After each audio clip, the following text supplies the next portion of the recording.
Hello toi, j'espère que tu vas bien. Bienvenue sur ma chaîne, bienvenue chez Laurie's Art & Books où on parle de livres essentiellement, parfois d'art et très peu de journaling ces temps-ci. Écoute, nouvel épisode aujourd'hui de je en parenthèse lis mes classiques africains. Aujourd'hui ça va être une nouvelle lecture, c'est-à-dire que c'est un livre que je n'avais jamais lu avant, qui fait partie des classiques africains. Aujourd'hui, je vais te parler de Le Pagne Noir de Bernard Dadier. Alors, comme d'habitude, il n'y a eu qu'une vidéo de ce type avant, mais on va en faire une habitude. Comme d'habitude, je vais tout d'abord te parler de l'auteur, voilà. Ensuite, je vais te parler du synopsis du livre avant de te donner mon avis. En général, je donne aussi un petit contexte, mais tu vas voir que pour ce livre-là, il n'y en a pas besoin. Donc, c'est un livre très court, donc mon défi aujourd'hui, c'est de te faire la revue en une dizaine de minutes, même pas. On y va. Alors, concernant l'auteur, en parenthèse, si je regarde en bas, j'ai des notes. J'ai beaucoup de notes parce que j'ai beaucoup de choses à dire sur ce très petit livre. Donc, excuse-moi si je regarde en bas, j'essaie de donner des informations qui sont véridiques. Voilà, donc concernant l'auteur, Bernard Dadier était un auteur ivoirien qui d'ailleurs a été par certains considéré comme l'un des père de la littérature ivoirienne. Il fait également partie de ces auteurs qui ont souhaité exprimer leur engagement politique au niveau des indépendances africaines à travers la littérature. Et concernant son art, justement, c'est un petit peu un touche-à-tout. C'est-à-dire qu'on a du théâtre, on a des romans, on a des essais et on a des contes. Donc aujourd'hui, on va parler de contes. Alors, Le Pagne Noir, je vais te lire un petit peu le synopsis avant d'essayer de développer un petit peu parce que la quatrième de couverture au final ne donne pas énormément d'infos sur ce que tu vas retrouver dans ce livre. Donc on nous dit: observateur passionné des êtres et des choses, dans quel autre genre que le conte Bernard Dadier pouvait-il accomplir ces traits remarquables de sa personnalité? Avec évidence, ces textes manifestent la rencontre heureuse d'un écrivain avec son monde, cette Afrique du pays baoulé recréée à travers le merveilleux de la fable, l'ironique bestiaire de la tradition, la gaieté d'un savoir ancien, de la tendresse d'une longue mémoire. C'est tout ce qu'on a derrière. Tu auras dû le remarquer, ça ne te donne pas énormément d'infos sur ce que tu vas retrouver dans ce livre. Donc je vais t'en dire quand même deux mots. Le Pagne Noir est un recueil de contes. Il y en a de mémoire 15-16. Ils font tous entre 3 et 10 pages. Voilà. Et c'est le type de conte où tu vas retrouver en fait des animaux. C'est très fréquent dans les contes africains.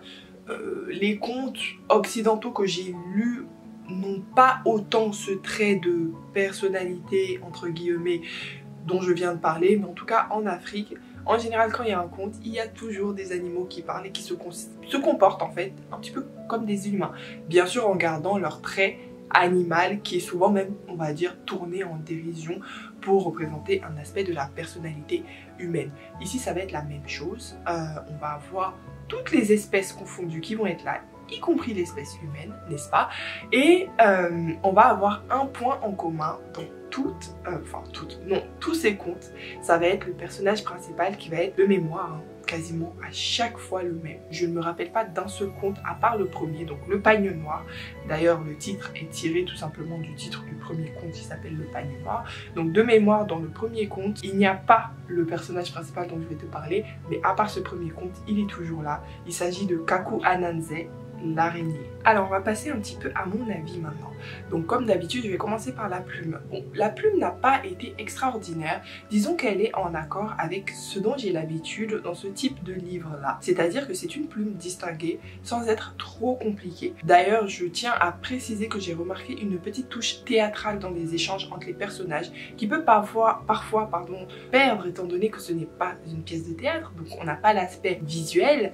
Et personnellement il y a eu quelques fois où j'aurais préféré que l'auteur décrive les situations de façon un petit peu plus classique et moins théâtrale afin que j'arrive à tout simplement me visualiser la scène. À part ça, rien de particulier concernant la plume, elle a été relativement agréable, relativement compréhensive, relativement originale aussi de par son côté théâtral encore une fois. Alors on va passer vraiment sur mon avis maintenant concernant l'histoire et je tiens à te le dire d'emblée, je n'ai pas aimé ce recueil de contes. Voilà, deuxième de la série de ces vidéos que je lis et deuxième que je n'apprécie.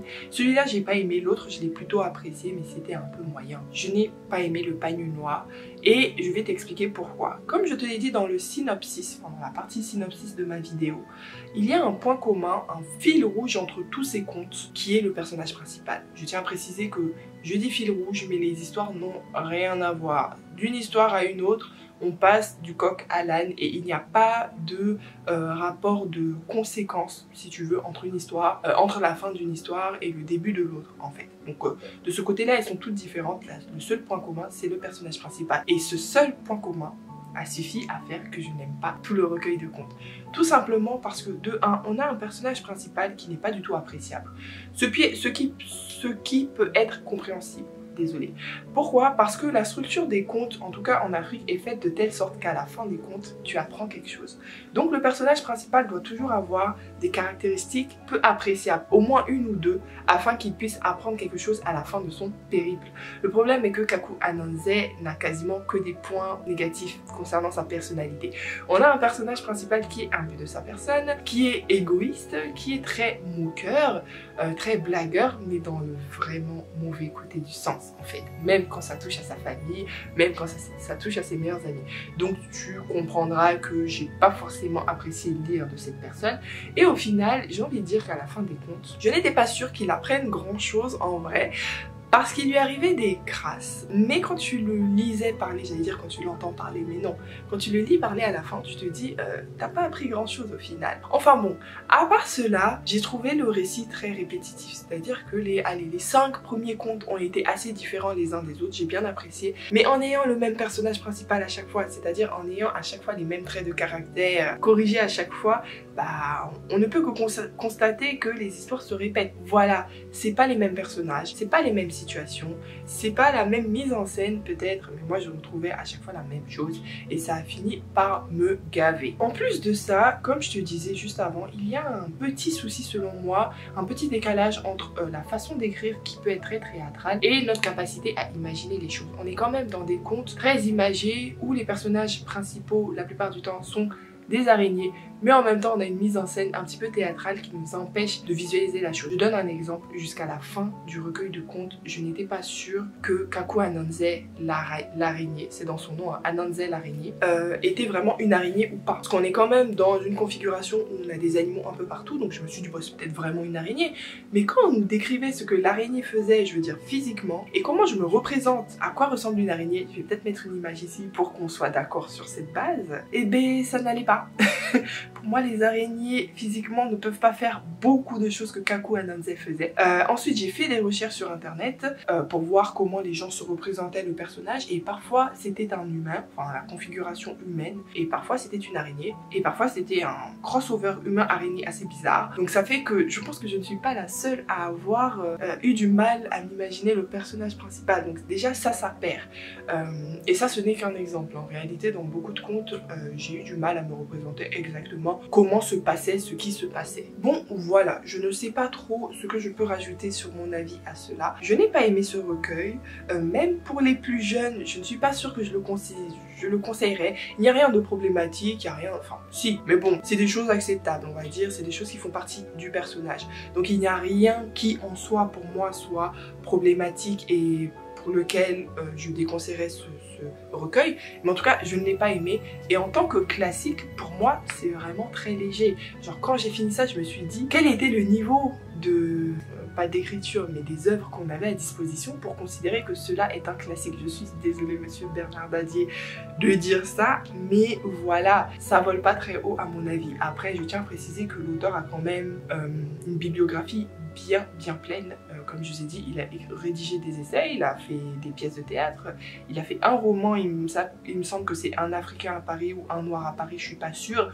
Je vais peut-être me pencher là-dessus d'ailleurs, mais en tout cas, pour ce qui est des contes, pour moi c'était pas ma came et je ne conseille pas. Voilà, c'était tout pour moi. J'espère que tu as apprécié cette courte vidéo sur Le Pagne Noir de Bernard Dadier, même si elle n'est pas très positive. Je vais te dire à bientôt pour un nouveau classique dans cette série. Je n'ai pas encore décidé lequel je vais lire. Allez, je te dis à une prochaine. Bye!